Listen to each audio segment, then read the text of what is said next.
Welcome to our channel. ఈరోజు మనతో పాటు రమ్మగారు ఉన్నారు. నమస్తే రమ్మగారు. నమస్తే జయ. రమ్మగారు, సాధారణంగా మనం పిల్లలకి ఏం చెప్తామంటే బాగా చదువుకోవాలి, మంచి మార్కులు తెచ్చుకోవాలి, మంచి ఉద్యోగం తెచ్చుకోవాలి, బాగా సంపాదించాలి, సెటిల్ అవ్వాలి. అంటే అల్టిమేట్గా చదివేసుకోవాలి, ఉద్యోగం తెచ్చేసుకోవాలి, సెటిల్ అవ్వాలి, డబ్బు సంపాదించాలి, అది ఇంపార్టెంట్ అని చెప్తూ ఉంటాం. వాళ్ళకి చెప్పడమే కాదు, మనం కూడా అలాగే ఫీల్ అవుతాం. మంచి పొజిషన్లో ఉండాలి, బాగా సంపాదించాలి, అందరికన్నా హైయెస్ట్గా ఉండాలి, అట్లా ఫీల్ అవుతుంటాం కదా. అసలు జనరల్గా లోకంలో మనకి ఏది ఇంపార్టెంట్ అని అనుకోవాలంటారు? అంటే చదువా డబ్బా అని అట్లా. చదువు డబ్బుతో పాటు తెలివి. ఇప్పుడు చదవచ్చు, డబ్బులు సంపాదిస్తాడు, అది రెండు ఏమిటి? చదివితే ఉద్యోగం వస్తుంది, మన లెక్క అదే కదా. బాగా చదువుకుంటే ఉద్యోగం వస్తుంది. ఈ బాగా చదువుకుని ఉద్యోగం తెచ్చుకోవడానికి చదువు ఒకటే కాదు, తెలివి కావాలి, ప్రెజెన్స్ ఆఫ్ మైండ్ ఒకటి కావాలి కదా. ఇప్పుడు కమ్యూనికేషన్ స్కిల్ కావాలని కూడా మనం బాగా తెలుసుకుంటున్నాం. కమ్యూనికేషన్ లేకపోతే ఉద్యోగాలు రావు, అదో పెద్ద సమస్య. అవునండి, అది తప్పదు కదా. సో ఇప్పుడు డబ్బుని చదువు వల్ల డబ్బు వస్తుంది అనేది అల్టిమేట్గా నిజమే అయినప్పటికీ ఈ రెండింటినీ కనెక్ట్ చేసేది తెలివి. ఒక్కొక్కసారి చదువుండి సాధించలేము, ఉద్యోగం డబ్బులుండి కూడా సాధించలేము, తెలివితోటి కొన్ని సాధించగలుగుతాం. సో తెలివి వీటికంటే పెద్ద పీట తెలివికి వేసుకోవాలి ఎప్పుడు. అయితే ఇది కనపడుతుందా? చూస్తే కనిపించదు కదా. చదువు పిల్లాడికి డిగ్రీ ఏదో ఉంటుంది, ఒక కాగితం ఉంటుంది, రాసుకుంటాం, చెప్పుకుంటాం, మా వాడు బీటెక్, ఎంటెక్, ఇంకేదో టెక్, లేకపోతే ఎంఎస్, డిఎం ఏదో చెప్పుకుంటాం. బాగుంది చెప్పడానికి. ఉద్యోగం ఫలానా ఉద్యోగం లేదా ఫలానా ప్రొఫెషన్, ఇంత సంపాదిస్తాడు, ఇంత ఐటీ కడుతున్నాడు, అవన్నీ కనిపిస్తాయి. తెలివి ఎట్లా కనపడేను? తెలివి వ్యవహారంలో కనపడుతుంది, కంటికి కనపడేది కాదు. మనం తెలుసుకోలేకపోతాం. అవతల వాడి తెలివి ఎంత మనకేం, నా తెలివి నీకు తెలీదు, నీ తెలివి నాకు తెలీదు. ఎప్పుడు తెలుస్తుంది? మనం మాట్లాడి మన ప్రజెంటేషన్ వల్ల, అంతే కదా. ఒకటి ప్రజెంటేషను, రెండు మనం ప్రపంచాన్ని ఏ విధంగా మన వైపు తిప్పుకుంటున్నాం అనేది మన తెలివి వల్లేనని మనం జనాలు తెలుసుకుంటారు. తెలివి కథలు బోలెడని చెప్తాం జయ. మనం తెలివితోటే సాధించారు, తెలివితోటి సమయానుకూలంగా మాట్లాడి తమకు కావాల్సింది చేసుకున్నారు. అన్ని తెలివి గల వాళ్ళ కథలే. మనం కూడా మామూలు 50% ఏం చెప్పినా కూడా, ఎలాంటి కథ చెప్పినా అల్టిమేట్ గా పిల్లలకి తెలివితేటలు పెరిగే విధంగానే మాట్లాడుకోవాలి. మనం అదే చెప్పాలి, పిల్లడికి తెలివి పెంపొందించే మార్గంలోకే తీసుకెళ్ళాలి. ఈ వివేక అమ్మబడులు లాంటి కథలు కూడా అలాంటి కథలే. నేను ఎవరో ఒక ఆవిడ అడిగారు, ఆ కథ కనపట్టలేదు అని. వివేకం అమ్మబడును అనే ఉంది దాని క్యాప్షన్, నాకు గుర్తుంది, తమ్నైల్ అదే ఉంది. ఆ పేరుతో వెతికితే దొరుకుతుందేమో మరి. అయితే ఈ తెలివితేటల మీద మనం చెప్పిన పదుల సంఖ్యలో కథల్లో ఇంకో కొత్త కథ చెప్తాం తప్పకుండా. ఒక ఊళ్ళోనట 3 ఫ్రెండ్స్ ఉన్నారు. ఈ 3 ఫ్రెండ్స్లో ఒకడికి చాలా ఆస్తి ఉంది, ఒక జమీందార్ గారు అబ్బాయి, అతను పెద్దవాడు. ఒకడు రెండోవాడు విద్వాంసుడు, చాలా చదువుకున్నాడు. అతనికి మామూలు చదువులు కాకుండా ఆ రోజుల్లో, పాతకాలం రోజుల్లో ఇంద్రజాలము, మహేంద్రజాలము అలాంటి విద్యలు ఉండేవి. అంటే ఇంద్రజాలం అంటే మ్యాజిక్ లాంటివి, అవి కూడా అతనికి వచ్చు రెండోవాడు. మూడోవాడికి పెద్ద డబ్బులు లేవు, వాడు పెద్ద చదువుకోను లేదు. కానీ వీళ్ళిద్దరికీ బాల్య స్నేహితుడు. వాడు మహా తెలివైన వాడు, సమయస్ఫూర్తి ఉంది వాడికి, యుక్తిపరుడు. ఏ ప్రాబ్లం వచ్చినా ఒక ప్లాన్ చేసి తప్పించుకోవటం, లేదా ప్లాన్ చేసి ముందుకెళ్ళటం, ప్లాన్ చేసి సమయానుకూలంగా పరిస్థితిని తనకు అనుకూలంగా తిప్పుకోవటం వాడికి తెలుసు. ఈ డబ్బులున్న ఆయన, ఈ చదువుకున్న ఆయన ఇద్దరు కూడా కొన్ని సందర్భాల్లో ఇతని మీద డిపెండ్ అవుతూనే ఉండేవాళ్ళు. కాకపోతే ఎంత యుక్తిపరుడైనా సమయాన్ని బట్టి వాడికి డబ్బులు అవసరం అవుతాయి. వాడికి ఏ చదువుకున్న వాడి సంతకమో అవసరపడుతుంది. ఇవి 2 అవసరాలు కదా. అయితే ఏమైందంటే వీళ్ళు ముగ్గురు యుక్త వయసులో ఉన్న వాళ్ళే, 20-25 ఏళ్ల వయసు ఉంది. అయితే నేను ఎక్కువ అంటే నేను ఎక్కువ అని వాదించుకుంటూ ఉండేవాళ్ళు. డబ్బులు ఉండాలిరా దేనికైనా. అంటే ఇప్పుడు ఒక ప్రాబ్లం వచ్చింది, డబ్బులతో సాల్వ్ అయింది అనుకో, ధనవంతుడు ఏమంటాడు? డబ్బు ఉండాలిరా, మనిషి అన్నవాడు డబ్బు సంపాదించాలంటాడు. చదువుకున్నవాడు ఏమంటాడు? చదువు ఉండాలిరా, చదువు వల్లే ఏదైనా సాధ్యపడుతుంది అంటాడు. ఇవి 2 కాదు, తెలివి ఉండాలి, ఈ 2 ఉంటే సరిపోదంటాడు మూడోవాడు. అయితే ఏమైందట, ఆ దేశపు రాజకుమార్తె వివాహానికి వయసు వచ్చింది, యుక్త వయసు వచ్చింది, కానీ అమ్మాయికి పెళ్లి కాలే. ఆవిడ మగవాళ్ళని ఎవరిని నేను పెళ్లి చేసుకోను, అసలు మగవాడు నా దగ్గరికి రావడానికి వీల్లేదు, పురుషద్వేషిని అని పేరు తెచ్చుకుంది. ఆ అమ్మాయికి మగవాళ్ళు ఇష్టం లేదు. ఓకే, అలాగని ఆడవాళ్ళు ఇష్టం అలాంటి పిచ్చి ప్రశ్నలు మాత్రం వేయకండి. ఈ రోజుల నాటి కథ కాదు, పాత కథ. అప్పటికి మనుషులుగానే ఉన్నారు, విపరీత పోకళ్ళు ఆనాడు లేవు పాపం. అయితే ఈ రాజుగారు అమ్మాయి పురుషద్వేషి, ఎవరిని పెళ్లి చేసుకోదు, పెళ్లి చేసుకొని అంటుంది. సరే ఏమన్నారంటే, రాజుగారు ఒక ప్రచారం చేశారు, ఎవరైనా మా అమ్మాయిని ఒప్పించి పెళ్లి చేసుకుంటే వాడికి అర్ధరాజ్యం ఇస్తాను అని. సరే వీళ్ళేమనుకున్నారు, మనం ముగ్గురం ప్రయత్నం చేద్దాం. ధనవంతుడేమో ఆయన దగ్గర వింత వింత వస్తువులు ఎక్కడెక్కడి నుంచో తెప్పించిన వస్తువులు ఉన్నాయట.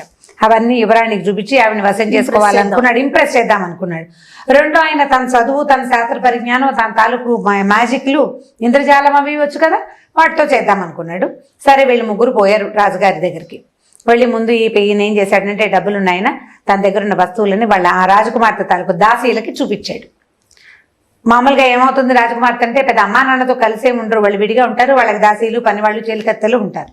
వాళ్ళు ఏదో అన్నీ చూసి ఫలానా ఆయన దగ్గర భలే వస్తువులు ఉన్నాయండి, వాళ్ళ ఇంట్లో ఎంత బాగున్నాయో, ఇలాంటి పువ్వు ఉంది, గాజుతోటి బొమ్మలు ఉన్నాయి వాళ్ళ దగ్గర అని చెప్పారు. చెప్పేసరికల్లా ఆవిడ ఏమడిగిందంటే, ఈ వస్తువులు ఎవరి దగ్గర ఉన్నాయని మీరు చెప్తున్నారు, ఆయన స్త్రీయా పురుషుడా అని అడిగింది. పురుషుడేనండి అన్నట్టు. పురుషుడి పేరు నా దగ్గర ఎత్తద్దు, నాకు పురుషులతో పని లేదని చెప్పింది ఆవిడ. నాకు పని లేదు, నేను వాడితో నేను మాట్లాడను, వాడిని నేను చూడను, వాడి దగ్గర ఉన్న వస్తువులు గంగలగలని నాకు అక్కర్లేదు, తీసుకుపోవద్దని. చూడ్డానికైనా వస్తే వశం చేసుకుందాం అనుకున్నాడు. ఏమి చూడడానికి కూడా ఆవిడ రానంది. సరే కొద్ది రోజులు ఏ డబ్బులు ఉన్నాయని మన సంగతి లాభం లేదులే, రాజకుమార్తె వద్దు, ఇంకో జమీందారు అమ్మాయిని చేసుకుందామని ఆయన ఊరుకున్నాడు. ఈ చదువుకున్న ఆయన ఈ రాజకుమార్తె భవనానికి దగ్గరలో ఒక పెద్ద మాయామహల్ లాంటిది ఒక బిల్డింగ్ ఒకటి అద్దెకి తీసుకుని అక్కడ రకరకాల విచిత్రమైన అంటే సైన్స్ ప్రాజెక్టులు అవి ఇవి పెట్టి అక్కడి నుంచి ఒక చిన్న పొన్న ఏమంటారు బట్టి మ్యాజిక్లు అవి చేస్తూ చుట్టుపక్కల జనాలందరినీ అట్రాక్ట్ చేశాడు. సరే ఇవి చూసి వచ్చిన దాసీలు మళ్ళీ రాజకుమార్తెకి చెప్పారు, ఆయన ఎవరో వాళ్ళు అక్కడ చాలా మ్యాజిక్లు జరుగుతున్నాయి అమ్మగారు, వెళ్ళి చూసొద్దాం, చాలా బాగుందిట, అసలు ఇలా ఒక గోలీ వేసి కొడితే పెద్ద బండరాయి కదిలిపోయిందండి వాళ్ళ ఇంట్లో, సైన్స్ చేస్తాం కదా ఫిజిక్స్లో అని చెప్పారు. చెప్పేసరికల్లా ఈ మాయలన్నీ చేసేవాడు పురుషుడా స్త్రీయా అని అడిగింది ఆవిడ. పురుషుడు అనగానే పురుషుడైతే నేను చూడను, నాకు వద్దు, మీరు చూడండి ఎంజాయ్ చేయండి, నేను చూడను, నాకు అక్కర్లేదు. ఓహో ఇదేదో లాభం లేదనుకున్నారు. రెండో ఆయన విద్వాంసుడు కూడా మన వల్ల కదలే అని సర్దుకున్నాడు. అయితే ఈ మూడో వాడు తెలివైన వాడు ఉన్నాడు కదా, ఈయన ఏం చేశాడంటే సరే ఈవిడ సంగతి అర్థమైంది. ఈ రాణిగారికి రోజు ఈ యువరాణికి పువ్వుల దండలు పట్టుకెళ్ళే వాళ్ళట బయట నుంచి.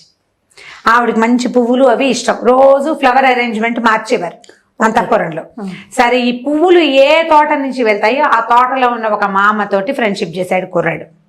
ఫ్రెండ్షిప్ చేసి ఏం చేశాడంటే అతను ఈ పువ్వులు రకరకాల వేరు రంగులు, మామూలుగా పాత రోజులు ఏం చేసేవాళ్ళు పసుపు, ఆకుపచ్చ, ఎరుపు అట్లా పువ్వుల దండలు కట్టేవాళ్ళు. డిఫరెంట్గా ఉండే పువ్వుల దండలు సాధారణంగా చేసేవాళ్ళు కాదు.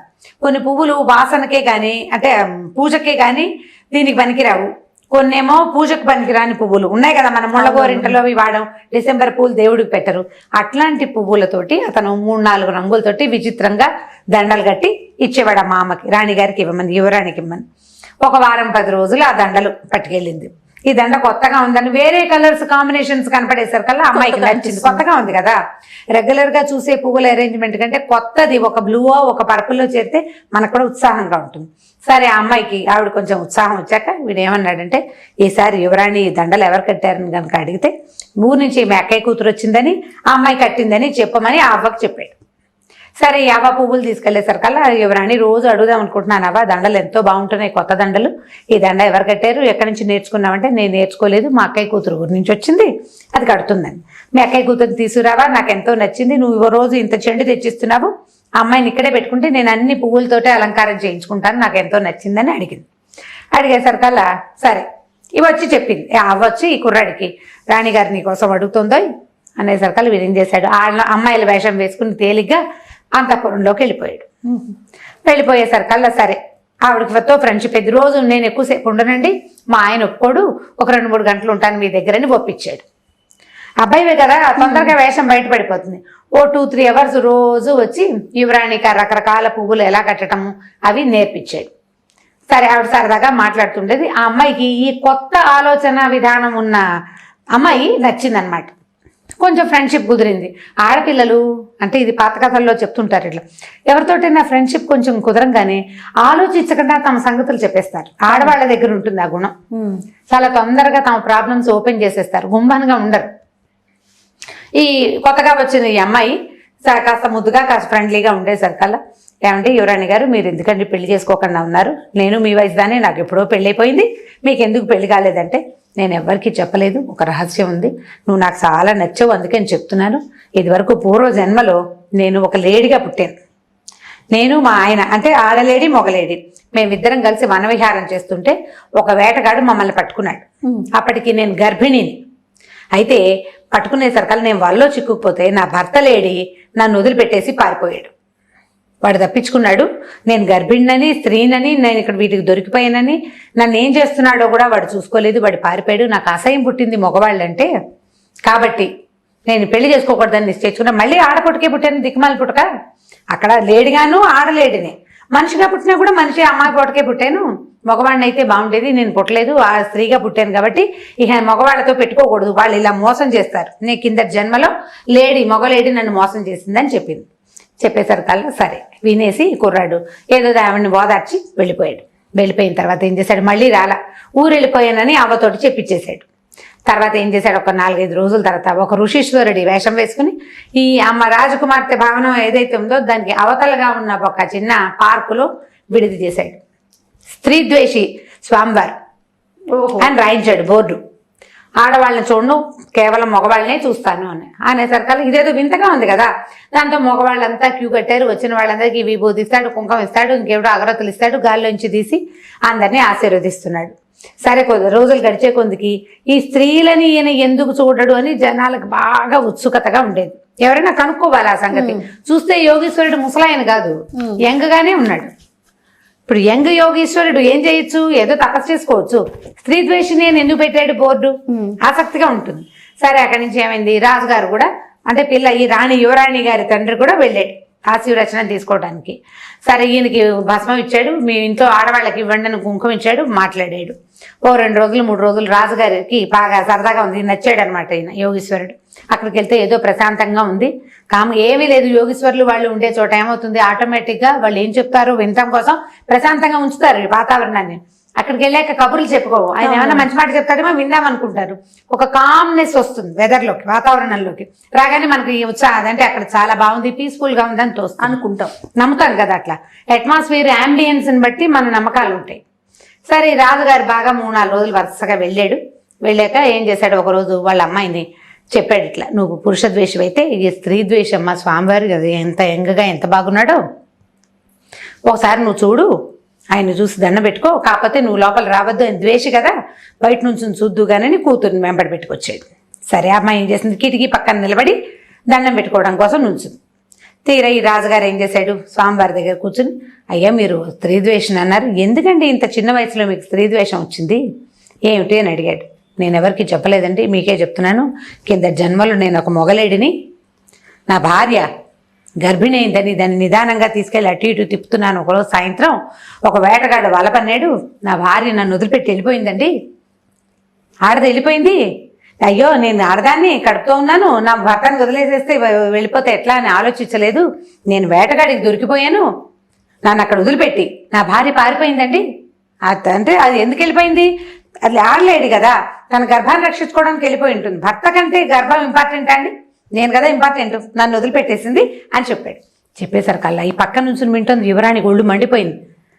అదేమిటి, వీడు నా భర్త అయితే నేను కదా, నన్ను కదా వేటగాడు పట్టుకుని చంపేసింది. గబగబా లోపలికి వచ్చేసింది. వచ్చి ఏమయ్యా ఇంత అబద్ధం ఆడతావా నువ్వు, నేను దొరికిపోయాను, నన్ను వేటగాడు కొట్టి చంపేశాడు, ఆ చచ్చిపోయే నేను ఇక్కడ పుట్టాను, నిన్ను పట్టుకున్నాడని నన్ను వదిలేశాడని చెప్తావేమిటి నువ్వు దొంగ మాటలు అంది. అని అనేసరికల్లా అతను కాదు అవతల ఇంకో గుచ్చుకున్నాడు, నేను దొరికిపోయాను, నీకేం తెలుసు నేను ఎంత కష్టపడ్డాను అన్నాడు. అని ఇద్దరు ఒక 2 నిమిషాలు వాదించుకున్నాక ఆ అమ్మాయికి ఏమనిపించింది, వదిలేసి వెళ్ళిపోయాడని తిట్టుకుంటున్నాను కానీ వీడు కిందటి జన్మలో కూడా నా మొగుడే, ఇంత దూరం ఇక్కడికి వచ్చాడంటే నా కోసమే వచ్చి ఉంటాడు అని అనుకుని ఆ కొంచెం రియలైజ్ అయిందనమాట. కాస్త ఆలోచించుకుని సరేలే అప్పుడు వదిలేసి వెళ్ళావు, నేను వదిలేసి వెళ్ళలేదంటాడు వాడు, నేను వదిలేసి వెళ్ళలా, నన్ను కూడా పట్టుకున్నాడు వాడు, నేను దొరికిపోయాను వాడికి అని చెప్తున్నాడు, ప్రగాఢంగా నమ్మిస్తున్నాడు అనమాట. సరే నువ్వు అప్పుడు వదిలేసావు, ఇంకెప్పుడు వదిలిపెట్టి వెళ్ళబోక ఇప్పుడు ఇక్కడే ఉండి నువ్వు నన్ను పెళ్లి చేసుకో, ఈ యోగీశ్వరుడు యతీశ్వరుడు స్త్రీ ద్వేషి వేషం తీసేసి అని చెప్పింది. చెప్పేసరికి రాజుగారు ఇదే సందు దొరికిందే ఛాన్స్ అని ఏం చేశాడు, అయ్యా పాదాలు పట్టుకున్నాడు, మా అమ్మాయిని పెళ్లి చేసుకోండి, అసలు ఈ అమ్మాయి పురుషద్వేషి పెళ్లి చేసుకుంటానంటుందంటే పురుషద్వేషం కాదు, మీ అమ్మాయి కింద జన్మలో ఉన్న భర్తను ద్వేషిస్తోంది, బహుశా ఆ భర్త నేనే అని చెప్పి వాళ్ళిద్దరు ఏం చక్కగా నవ్వు మొహాలు పెట్టుకున్నారు, మొత్తానికి పెళ్లి చేసుకున్నారు. ఇంతకీ అది నిజం కానే కాదు, వీడు తెలుసుకుని చేశాడనమాట ఈ కథ. రాణిగారు యువరాణి పెళ్ళైపోయింది, కిందటి జన్మ జ్ఞాపకాలు ఎవరికి ఉంటాయి, ఆ అమ్మాయికి ఏదో కాలో ఓహో వచ్చింది ఆ వచ్చిందా అని నమ్మింది. ఇప్పుడు రేపొద్దున ఆవిడ నిజం భర్త వస్తే ఏమవుతుంది అవన్నీ కథలే మనకు తెలీదు. పెళ్ళైపోయింది.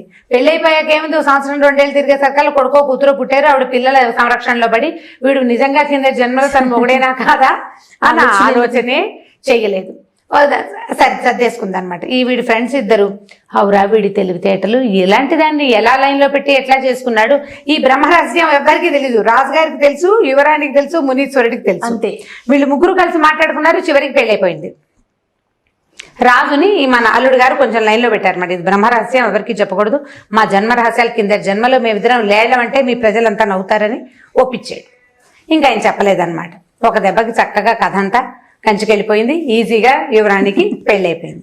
ఇప్పుడు వీడి దగ్గర డబ్బులు లేవు, చదువు లేదు, తెలివి మాత్రం ఉంది. ఏ పరిస్థితినైనా తన చేతిలోకి తీసుకోగలిగే తెలివి. ఇది కథగా చెప్పటం. కానీ చాలా ముఖ్యమైనది డబ్బులు చదువుతో పాటు తెలివి కూడా కావాలి. తెలివి లేకపోతే మనం మేనేజ్ చేయలేకపోతాం కదా. ఈ రోజుల్లో మేనేజ్ చేయలేము. తెలివితేటలు ఉండవలసిందే.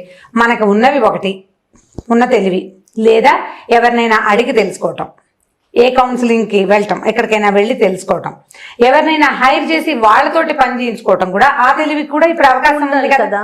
నాకేం రాదు, నేను ఎవరో ఒకరిని హైర్ చేస్తాను, వాళ్ళు చేసి పెడతారు నా పని, దానికి పే చేస్తాం. ఇప్పుడు ఛార్జ్ చేసే పద్ధతి ఒకటి వచ్చింది కదా, ప్రతిదానికి హైర్ చేస్తున్నాం. ఈ తెలివిని హైర్ చేసుకోవాలి. నలుగురిని చూసి నేర్చుకోవాలి. నలుగురిని చూసి నేర్చుకోవాలి. ఇప్పుడు చదువుకోవాలని ఎలా నేర్చుకున్నాం, సంపాదించాలని ఎలా నేర్చుకున్నాం, తెలివి కూడా అలాగే నేర్చుకోవాలి. జీవితంలో ముందుకెళ్ళటానికి వీటితో పాటు సమయస్ఫూర్తి, తెలివితేటలు చాలా అవసరం. తెలివి గలవాడిదే రాజ్యం ఎప్పుడూను. చాలా బాగుంది రమ్మగారు. పిల్లలకి బాగుంటుంది, పెద్దవాళ్ళకి బాగుంటుంది. ఇంకొక స్టోరీతో మళ్ళీ కలుద్దాం. నమస్తే అండి. నమస్తే. ఈ వీడియో కనుక మీకు నచ్చినట్లయితే లైక్ చేయండి, షేర్ చేయండి. మరిన్ని వీడియోస్ కోసం మా ఛానల్ని సబ్స్క్రైబ్ చేసుకోండి.